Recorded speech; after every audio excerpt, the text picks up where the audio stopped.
మంత్రాలయం కోసిగి ప్రభుత్వ జూనియర్ కళాశాలలో డొక్క సీతమ్మ మధ్యాహ్న భోజనం పథకాన్ని ప్రారంభించిన టీడీపీ ఇన్ఛార్జి రాఘవేంద్రరెడ్డి కూటమి నాయకుడు.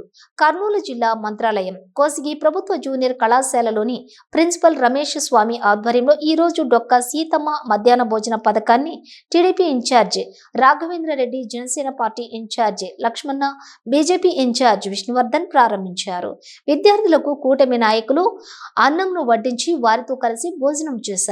టీడీపీ ఇన్ఛార్జ్ రాఘవేంద్రరెడ్డి మాట్లాడుతూ మధ్యాహ్న భోజనం పథకంలో డొక్క సీతమ్మ పేరు పెట్టడం ఆనందదాయకమని, రాష్ట్ర ప్రజలందరూ కూడా హర్షం వ్యక్తం చేస్తున్నారని అన్నారు.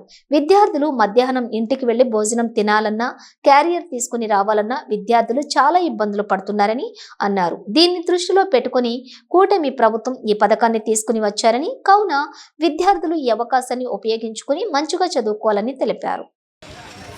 ఈ కాలేజీ బృందానికి, విద్యార్థులకు ప్రెస్ వారికి అందరికీ నా ధన్యవాదాలు. ముఖ్యంగా ఈరోజు అన్నపూర్ణమ్మ తల్లి డొక్కా సీతమ్మ గారి పేరు పెట్టి మన కూటమి ప్రభుత్వం, మన ముఖ్యమంత్రి ప్రియతమ నాయకుడు చంద్రబాబు నాయుడు గారు, అదేవిధంగా ఉప ముఖ్యమంత్రి పవన్ కళ్యాణ్ గారు,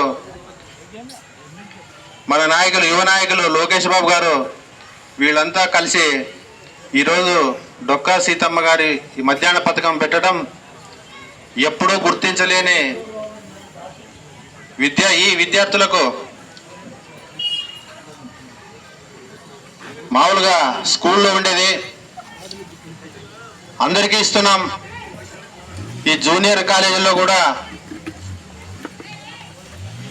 పెడితే బాగుంటుందని చెప్పి అది కూడా డొక్కా సీతమ్మ గారి పేరు పెట్టి పెట్టడం చాలా ఆనందదాయకం. అదేవిధంగా మన పిల్లలు కూడా బాగా చదువుకోవాలనే ఉద్దేశంతోనే ఈ పథకాన్ని ప్రారంభించడం జరిగింది.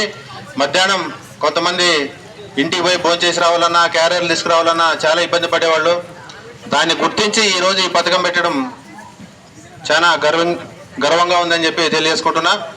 అదేవిధంగా ఈ పథకం 6 రోజులు మెనూ కూడా వేరే ఉంటుంది. ఖచ్చితంగా ఆ మెనూను కూడా పాటించి వంట ఏజెన్సీ అయితేనేమి మన టీచర్లు కూడా వాళ్ళతో చెప్పి ఖచ్చితంగా ఆ మెనూతో పాటే విద్యార్థులకు అందించే విధంగా మీరు కూడా దగ్గరుండి చూసుకోవాల్సిన బాధ్యత ఉందని చెప్పి తెలియజేసుకుంటున్నా. మన ప్రభుత్వం మాటలు చెప్పే ప్రభుత్వం కాదు, పని చేసి చూపించే ప్రభుత్వం అని చెప్పి మీకు తెలియజేసుకుంటున్నా. ఖచ్చితంగా రాబోయే 5 సంవత్సరాల్లో ఏమైతే బాబు గారు కానీ మన ప్రభుత్వం, కూటమి ప్రభుత్వం అయితే ఏదైతే మాట ఇచ్చిందో అన్ని పథకాలు కూడా అమలు చేసే ఈ పథకం సూపర్ 6లో లేకుండా కూడా గుర్తించి ప్రవేశపెట్టిన పథకం అని చెప్పి తెలియజేసుకుంటున్నా. ఇలాంటివి మా నాయకుడికి ఎప్పుడు తలిస్తే అప్పుడు పెట్టే నాయకుడు మన చంద్రబాబు నాయుడు గారు అని చెప్పి తెలియజేసుకుంటున్నా. కాబట్టి సమయం లేదు, ఇంకా కోసికి ప్రోగ్రాం ఉంది. ఖచ్చితంగా ఈ కాలేజీకి సంబంధించి ఏ అవసరం ఉన్నా నాకు తెలియజేస్తే ఖచ్చితంగా మా నాయకుడి దగ్గరికి తీసుకెళ్లి సమస్యని మీ సమస్యను తీర్చే బాధ్యత నాదని చెప్పి తెలియజేసుకుంటూ ఈ అవకాశం ఇచ్చిన ప్రతి ఒక్కరికి నా ధన్యవాదాలు తెలియజేసుకుంటూ సెలవు తీసుకుంటున్నాను. నా నమస్కారాలు తెలియజేసుకుంటున్నాను. ముఖ్యంగా ఈ పథకం మధ్యాహ్న భోజన పథకం అనేది చాలా ఉపయోగకరమైనది. ఎందుకంటే పిల్లవాళ్ళు ఇంటి నుంచి వెళ్ళి భోజనం చేసుకొని తిరిగి రావడం అంటే టైం వేస్ట్తో పాటు ఏవైనా రోడ్డు ప్రమాదాలు ఇవన్నీ జరిగే ఉద్దేశంతో గవర్నమెంట్ ఎక్కడున్న వాళ్ళు అక్కడికే ఎటు పోకుండా విద్యార్థుల సౌలభ్యం కోసం ఈ పథకాన్ని ఏర్పాటు చేయడం జరిగింది. ఈ పథకానికి ఈ డొక్కా సీతమ్మ గారు అనే పేరు పెట్టడం జరిగింది. ఈ ముఖ్యంగా ఈ డొక్కా సీతమ్మ గారి గురించి మనం 2 విషయాలు తెలుసుకోవాలి.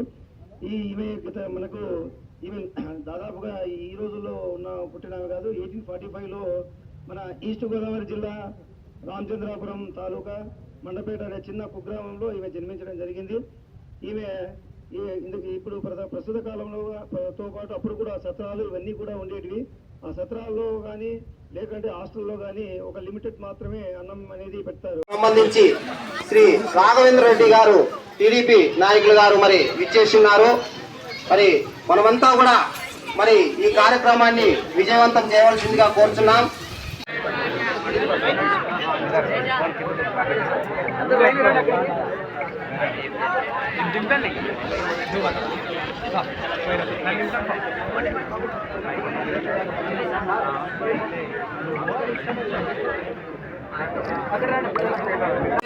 మన కళాశాలకు చెందినటువంటి వరలక్ష్మి బృందం వాళ్ళు ప్రార్థనతో ఈ కార్యక్రమాన్ని ప్రారంభించడం జరుగుతోంది.